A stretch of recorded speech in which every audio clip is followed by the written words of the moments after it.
खंड्याने भैरवीला सांगितले की सारंग मेहेंदळेच्या मुलीचं नाव ओवी आहे. आम्ही सावलीला आणि तिच्या पोरीला मारलेलं नाहीये. आणि खूप मोठा धमाका प्रेक्षकांनो मालिकेमध्ये पाहायला मिळणार आहे. धक्कादायक ट्विस्ट. आता इकडे ओवी जेव्हा तिच्या बाबासाठी म्हणजेच सारंगसाठी प्रार्थना करत असते तेव्हा मात्र भैरवीने ओवीला ओळखलेलं असतं. तीच सावलीची झलक, तीच सारंगची झलक आता तिला ओवीमध्ये दिसते.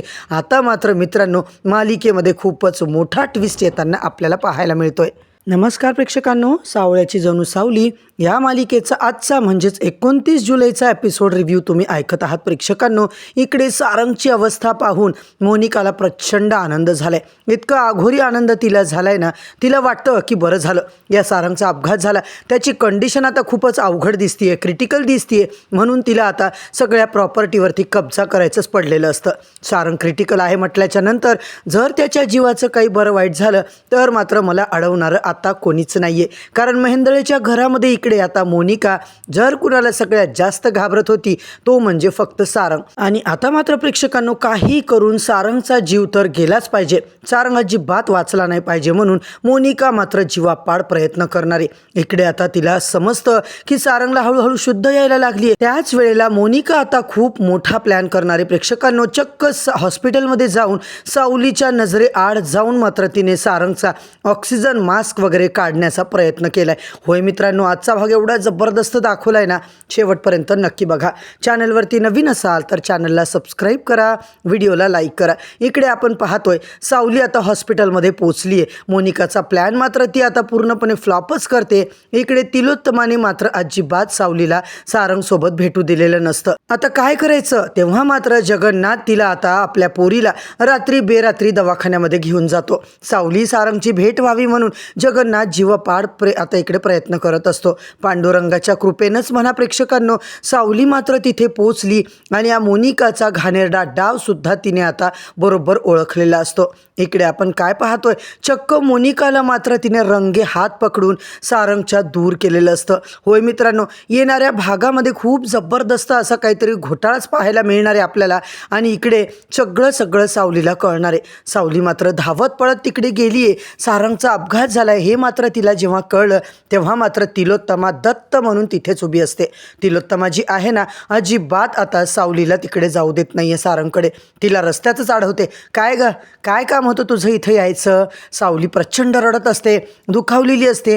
तिलोत्तमा मात्र प्रेक्षकांनो अशी वागते ना, ती म्हणते अहो माझी काय चूक आहे तिलोत्तमा मॅडम, मला फक्त एकदा सारंगला भेटायचे. पण तिलोत्तमा तिचा खूप अपमान करते. सगळ्यांच्या समोर तिला नको नको ते बोलते आणि आत्ताच्या आत्ता इथून तुझं तोंड घेऊन निघून जा, अजिबात मला तुझं तोंड पाहायची इच्छा नाहीये. कोण आहे तुझा सारंग? अगं या सारंगच्या अपघाताला सर्वस्वी तू जिम्मेदार आहेस, कळतंय का तुला?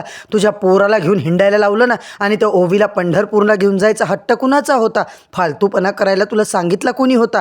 तेवढ्यात मात्र आता जे काही झालंय ना सारंगचं, त्याला सगळ्याला जबाबदार तू आहे. तो ओवीला भेटायला येत होता ना, तेव्हाच माझ्या पोराचा अपघात झाला. तू आणि तुझी ती मुलगी हेच आहात याचे खरे कारस्थानी. तिलोत्तमा म्हणते अगं एकदा नाही दोनदा नाही, काही झालं तरी मी तुला सारंगच्या जवळसुद्धा जाऊ देणार नाहीये. मित्रांनो, इथे मात्र तिलोत्तमाचा आता आकांत तांडवच आपल्याला पाहायला मिळतंय. तेव्हा आता सावलीला तिने स्पष्ट सांगितलंय, आत्ताच्या आत्ता इथून चालती हो, नाहीतर मी पोलिसांमध्ये तुझी कंप्लेंट करणार आहे. आता अमृताने सावलीला जाऊन तिलोत्तमाचा बरोबर निरोप दिलेला असतो. सावली जाऊ दे, तू आत्ता तरी इथून निघून जा. सारंगला शुद्ध आली की मी तुला सांगते असं म्हणून बिचाऱ्या अमृताने काहीतरी करून सावलीला पाठवून दिलेलं असतं. सावलीला हॉस्पिटलमधून जायला सांगितलेलं असतं. तिची खूप इच्छा असते की एकदा तरी डोळ्याने सारंगला बघायचे, त्याच्या डोक्यावरून मायेचा हात फिरवायचा.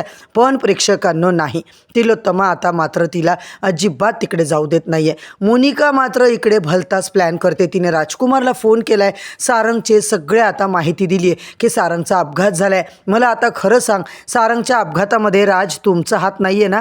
तो म्हणतो वेडी आहेस का ग तू? मी तिथे आहे तरी का? असं काही झालं तर मला आनंदच झाला असता ना, की सारंगच्या अपघातामागे जर मी असतो तर तुलाही आनंद झाला असता. हो राजकुमार, बरोबर बोलताय तुम्ही, मला तर आत्ताही आनंद झालाय. तेव्हा तो म्हणतो काय बाई आहेस ग तू? आधी तर मला घाबरवलं आणि आता अशी बोलतीये. आता मात्र मी जर काही केलं असतं ना तर सारंग हॉस्पिटलमध्ये नसता ग, डायरेक्ट ढगात गेला असता. असा माझा प्लॅन असतो. आणि माझा प्लॅन म्हणजे तुला माहिती आहे ना, मी साधंसुद्धा लंगडं लुळं करत नाही, डायरेक्ट डायरेक्ट ढगातच पाठवतो. इकडे मात्र प्रेक्षकांनो अमृता म्हणते, लाज वाटत नाही तुला मोनिका? सारंगची ही अशी अवस्था आणि तू त्याच्या मरणाच्या गोष्टी कोणासोबत करतेस? अगं तुला काहीतरी माणुसकी आहे की नाही? तेव्हा मात्र मोनिका म्हणते, ए बाई गप्प बस, उगाच इथे मेलोड्रामा करू नकोस. हे बघ मी जे सांगते ना, सारंग जगला काय मेला काय अजिबात मला फरक पडत नाही आहे. पण आता ही सारंगची जी अवस्था आहे ना, त्याला मी तर जबाबदार नाही आहे. आणि हे कसं घडलं, काय घडलं, कुणामुळे घडलं याबद्दल मला काही बोलायचं नाही आहे. आता मात्र मोनिका सरळ म्हणते, मी तर काही केलेलं नाही ना. झालं. अमृता म्हणते, खरं बोल, सारंगचा अपघात झाला त्यामागे तुझा तर काही हात नाही आहे ना. ती म्हणते, काय काय बोलतेस तू? मी काही कोणाला घाबरत वगैरे नाही बरं का. आणि हे बघ, संधी मिळाली ना तर आत्तासुद्धा मी सारंगला ढगात पाठवू शकते. तुम्ही कोणीच माझ्या नादाला लागायचं नाही. मी सुद्धा मोनिका आहे, मोनिका.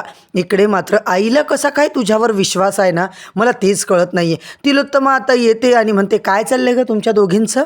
सारखी वादावादी. इथं हॉस्पिटल आहे, कळतंय का? इथे मी आता सारंगजवळ आहे, बबलूसुद्धा आहे, काही लागलं तर मदतीला. जा त्या ओवीला आता घरी घेऊन जा. ती खूप जास्त रडत होती ना. आता मात्र अमृता ओवीला घेते, घरी जाते. इकडे मोनिका तिला थांबवण्याचा प्रयत्न करत असते, पण अमृताला कळतं की मोनिकापासून नक्कीच सारंगच्या जीवाला धोका आहे. कारण या मोनिकाचं लक्षण काही ठीक दिसत नाही आहे. ती तिलोत्तमाला म्हणते, मोनिकाला पण आता घरी घेऊन जायचं आहे ना, शुभ्रा रडती आहे ना. तेव्हा ती म्हणते, हो ग बाई जा, तू पण घरी जा. त्यामुळे मोनिकासुद्धा प्रेक्षकांनो, अमृता, ओवी, मोनिका आणि शुभ्रा घरी जातात. अमृता मात्र ओवीची व्यवस्थित काळजी घेते. सावलीसुद्धा आता तिकडून घरी निघते अबीरला घेऊन. अबीर खूप रडत असतो, माझ्या सुपर हिरोला काय झालं, माझ्या सुपर हिरोचा अपघात का झाला, माझ्यामुळे झाला, आमच्या गाडीचे ब्रेक फेल झाले होते. तेवढ्यात जगन्नाथ म्हणतो, सावली कसं झालं तुमचं गाणं? सारंगला खूप आनंद झाला असेल ना बाळा, कसं झालं?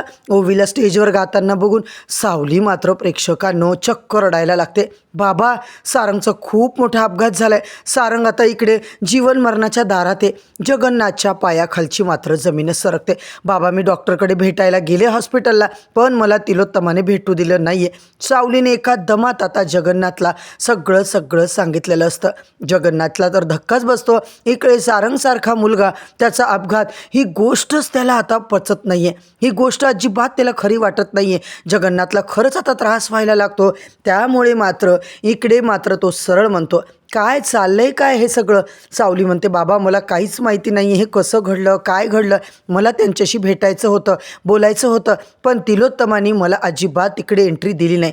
तो म्हणतो, तू काळजी करू नको साऊ बाळा, मी तुझी आणि सारंगची भेट घालून देतो. सावली खूप रडत असते. सावली आता अन्न पाणी खात नाही, अबीरसुद्धा जेवत नाही आहे. सगळं वातावरण घरातलं नाराज असतं. तिलोत्तमा मात्र हॉस्पिटलमध्ये असते. काय जर माझ्या सारंगला झालं ना तर मात्र मी एकालाही सोडणार नाही आहे. जर माझ्या पोराच्या केसाला जरी धक्का लागला ना तर या सावलीची, या जगन्नाथची तर पुरती वाटच लावणार आहे मी. इकडे मोनिकाचा प्लॅन मात्र चालू आहे प्रेक्षकांना. काही झालं तरी सारंग नावाचा काटा आपल्या रस्त्यातून गेलाच पाहिजे, तरच आपण मेहेंदळेच्या घरावर राज करू शकतो. नाहीतर या म्हातारीला न कोणीही आधार देणार नाही आहे. या एकदा सारंग मेला का या म्हातारीला घराच्या बाहेर हाकलतं की नाही बघ, असं म्हणून तिचा मात्र आता तिच्या डोक्यात चांगलेच कटकारस्थानं शिजत असतात. देवाने मला चांगली संधी दिली, तसंही तो सारंग मात्र अजून बेशुद्ध आहे. आता मी हॉस्पिटलला जाते आणि चांगला त्याचा काटाच काढून टाकते. मोनिकाने जबरदस्त प्लॅन आखलाय मित्रांनो, पण तेव्हा मात्र हॉस्पिटलचा आता भेटायचा टाईम मात्र निघून गेलेला असतो. ती जेव्हा आता हॉस्पिटलला जाते, आई तुमच्यासाठी मी जेवण आणले, तुम्ही एक काम करा, जा बरं कॅन्टीनमध्ये जाऊन जेवा, मी आता इकडे लक्ष देते, असं म्हणून तिने प्रेक्षकांनो काहीतरी मोठा डाव खेळायचा जो काही प्रयत्न केलाय, परंतु तो तिलोत्तमा खरंच ओळखणार का हे मात्र पाहण्यासारखं आहे. मोनिका मात्र तिलोत्तमाला बरोबर उल्लू बनवून तिकडे पाठवून देते. अमृताला खरं तर सारंगची काळजी वाटत असते आणि तिला हेही डाऊट असतो की मोनिका डब्बा घेऊन गेली म्हणजे आता इकडे काहीतरी ती कारस्थान करणार आहे. बाकी जगन्नाथच्या घरीसुद्धा तीच परिस्थिती असते. सावली रडत असते, बाबा मला सारंगला बघायचे, मला त्यांना भेटायचे. जगन्नाथ म्हणतो, सावली सावली तू शांत बस, आता तिलोत्तमा तुला कसं काय जाऊ देत नाही ना, मी सुद्धा बघतो, मी सुद्धा जगन्नाथ आहे ना. जगन्नाथ, अबीर, सावली हे मात्र एवढ्या रात्री प्रेक्षकांनो तिकडे हॉस्पिटलमध्ये जातात, जिकडे आता तिलोत्तमा हजर नसते आणि आपली ही मोनिका मात्र तिकडे बसून असते. मोनिका बरोबर सारंगच्या रूममध्ये एंट्री करायचा प्रयत्न करते आणि ICUमध्ये अजिबात कोणाला जाऊ देत नाही. पण मोनिका मात्र आता सगळे झोपले त्याचा फायदा घेऊन बरोबर सारंगच्या जवळ जाऊन त्याचा गळा दाबण्याचा प्रयत्न करते, त्याचा ऑक्सिजन मास्क काढण्याचा प्रयत्न करते. सावली मात्र म्हणते, बाबा तिलोत्तमा इथे नाही आहे, चला पटकन आपण जाऊया. तेव्हा मात्र आता त्यांनी जर आपल्याला बघितलं तर खूप मोठा प्रॉब्लेम होऊ शकतो. तेव्हा जगन्नाथ म्हणतात, ए बघ साऊ, तू पटकन जा आणि तिकडे जाऊन सारंगला बघून ये, भेटून ये. सारंगला त्रास होत असतो प्रेक्षकांनो, सारंग तरफडत असतो कारण मोनिकाने मात्र आता त्याचा जीव घ्यायचा प्रयत्न केलाय. तेवढ्यात सावली येते, कोण आहात तुम्ही, सारंगचा ऑक्सिजन मास्क का काढला तुम्ही, तडफडतायत ना ते, असं म्हणून पटकन तिने आता सगळ्यांना बोलवलेलं असतं, गोंधळ केलेला असतो आणि सावली मात्र कानाखाली देते, म्हणजे मोनिकाच्या आजूबाजू काहीच बघत नाही. पटकन नर्सला तिथल्या स्टाफला बोलवते आणि सारंगचं परत एकदा ऑक्सिजन मास्क वगैरे सेट करतात. इकडे मात्र प्रेक्षकांनो, मोनिकाने खतरनाक प्लॅन केलाय सारंगला मारण्याचा.